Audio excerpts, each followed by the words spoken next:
বিদেশের বাড়িতে যখনই আমরা বেড়াতে যাই তখন দেখা যায় ঘর সাজানোর কিছু বা এ ধরনের জিনিস যেগুলি পছন্দ করেন ওইগুলি নিয়ে যাওয়া হয়।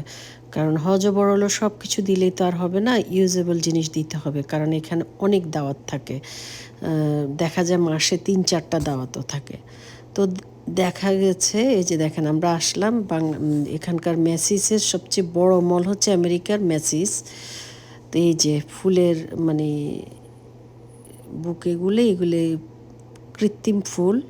তো এগুলার প্রাইস হচ্ছে দুইটা যদি নেই $25, মানে বাংলাদেশি টাকায় প্রায় 3000 টাকা।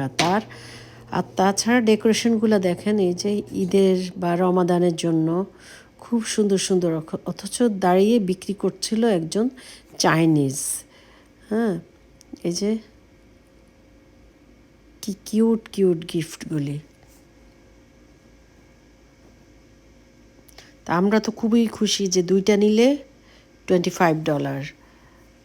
তাই আমি অবশ্য নিয়ে নিলাম।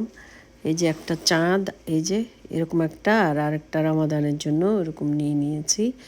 আর ছোট ছোট গিফট। হ্যাঁ, এত সুন্দর। আমরা অনলাইনে কিনলে কি হয়েছে, এরকম দেখে যখন কিনতে যাই তখন মানে নিজের কাছেও অনেকটা ভালো লাগে।